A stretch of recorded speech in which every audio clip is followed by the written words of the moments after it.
What's up, DC? Back to another Batgirl comic review, and you guys probably like, wait, Ethan, you don't go Batgirl on this channel, and you're right, I don't. I haven't been a big fan of this run that they've been doing. Like, started out pretty good, and then it kind of went a little downhill. Then they got a new writer, she was doing a great job, but then they got a new writer, like, quickly after that, and that new writer that's going on right now and writing the book, it's not really that good. Like, the issues, the whole storylines, especially the one with, like, Oracle and the whole Year of the Villain thing, was not very intriguing. I actually, like, fell off the book. But I'm back onto it because this whole, like, story arc that they're starting now, which it starts on this issue, Anatomy of the Joke, is actually a tie-in into the big Batman event, Joker War. Now, guys, if you know about the Joker War, it's pretty much just Joker stole all Batman's technology, Wayne Enterprises, everything that Batman uses to go up against the Joker all the time.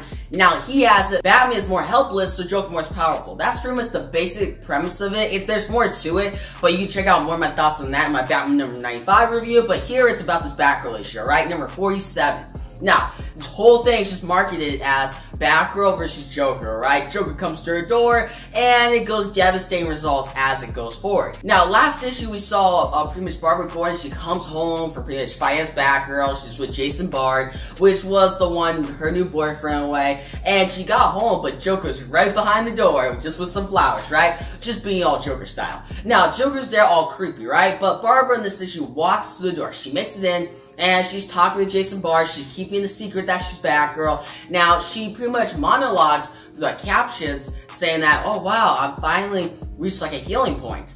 Like, I'm balancing my Batgirl life with my Barbara Gordon life. And I have friends, Batman, Robin, I have a boyfriend, Jason Bard. I'm doing a great job. And everything's coming together. Because Barbara Gordon has not been good ever since the Killing Joke when Joker just shot her. Now, if you know their history, then you know way back in the Killing Joke, Joker, he tried to prove the point that all it takes is one bad day and tried to drive Commissioner Gordon insane. And one of the first steps in doing that is he walked up to the door one night, one random night, came in, he has this whole iconic look of the Killing Joke with like the hat and stuff, and with like the t-shirt, right? And he has some men by him, but he goes in and just has the gun smiling. Shoots her, paralyzes her, and does some other things from there. But that pretty much made her very traumatized for a while, and eventually she got pretty much the chip that made her go from Oracle, which is her pretty much a chair, she couldn't walk, to being able to walk, be Batgirl again, but she was still struggling. But at this point, she's starting to heal again, especially in this issue, alright, at the beginning.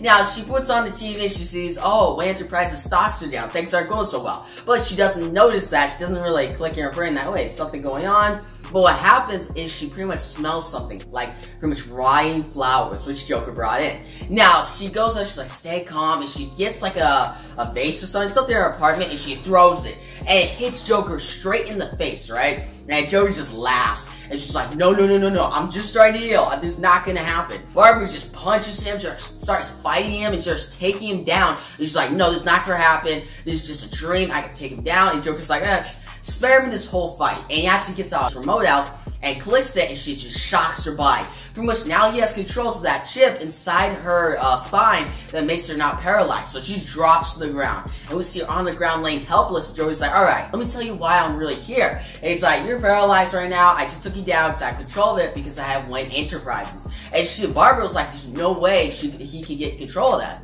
Because when I had the chip made, it couldn't be controlled at all. That was the whole point. But Joker got control of it because he gets control of everything. You know, so he has like a call away from Wayne Enterprises to pretty much make her even more helpless. But Joker's there, and he's just like, hey, oh, you're helping out Gotham City. You're a really good helper, but now I need your help. And during this, Barbara, she's just crawling on the floor, right? She's crawling on the floor, and she's kinda like, she's helpless because she can't really move. But she's like, no, heroes always get up. I'm not gonna show the Joker that I'm helpless. And she gets two power moves, throws him, gets right up to Joker, and she's like, knock. Joker's like, alright, who's there? Alright, let's cut to the point, right? Now they sit down on a couch, and he actually controls her, moves her, because she doesn't want to get up. They sit down, and he's telling her that, hey, I need the codes to pretty much the computers so that I can hack into Batman's micro caves. So these micro caves were actually referenced in Batman number 95, right? And that's where Batman got into their file, gets punched on. There's more into that whole issue.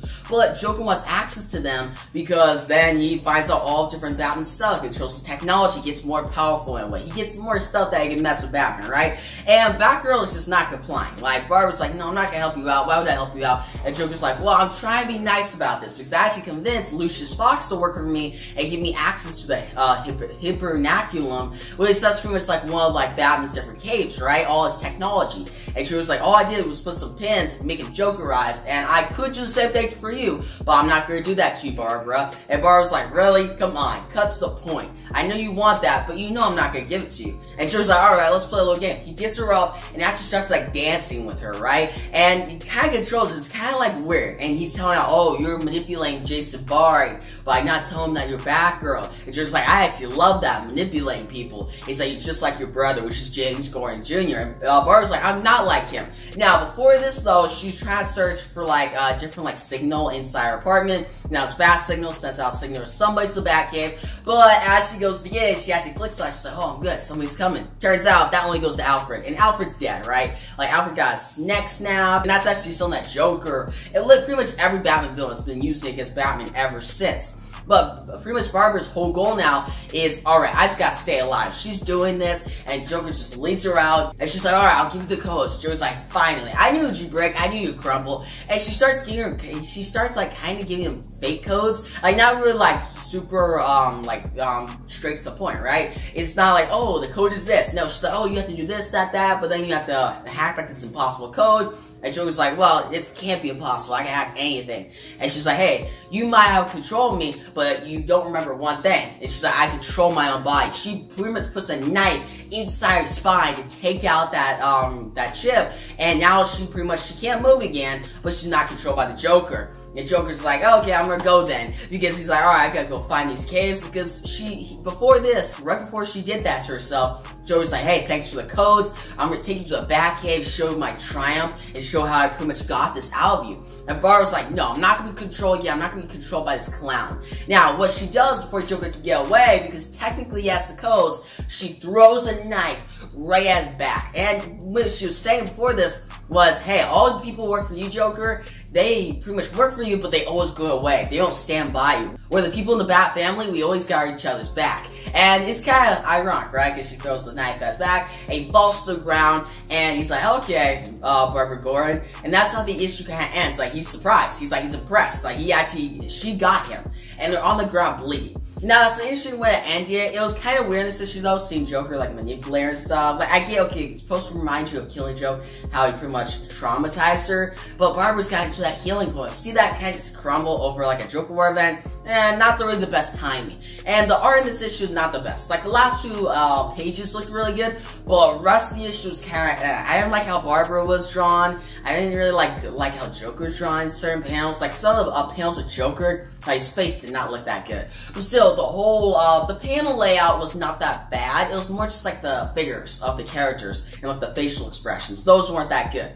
But still, an okay-ish, not the best Joker War tie-in, but it at least moves the storyline forward. I think James Gordon Jr. is going to get involved in this whole storyline, so that actually kind of gets me excited, because he's very interested in the Black Mirror storyline by Scott Snyder, and he's interested in Batman Who Laughs too. Just the only thing I'm worried about here is if James Gordon Jr. is coming, then is this writer handling him well? Because Scott Snyder's always done so well. Will this writer ruin him or do him well? We'll find out in the upcoming issues. But for now, this is a decent issue, and that's why I'm going to give it a 7 out of 10. You can check it out. It's not really, like, if you don't have time to check it out, you can skip it. You won't really miss anything for the Joker War. Just more like, okay, what's Barbara doing, and what was one of Joker's errands in this whole thing. But if you really want like a Batgirl versus Joker whole like comic, then you'll pretty much like it. And also there's an interesting ending too to pretty much get you excited for the next issue. Now guys, in the comments below, tell me about this issue. Did you love it? Did you hate it? What did you think about everything that happened in this issue? Do you think it was written well? Do you think the art was good? And what are your theories for next issue? But guys, like the video, give a big thumbs up. You should make subscribe for my next Batgirl comic review. I'll be doing this from issue number 47, this one, to issue number 49. Because it's like a 3-part storyline. This is actually just a one-shot anyway, Anatomy of the Joke. But the next two issues are pretty much the last joke, part 1 and 2. So stay tuned for that. But guys, thanks for watching, and peace out.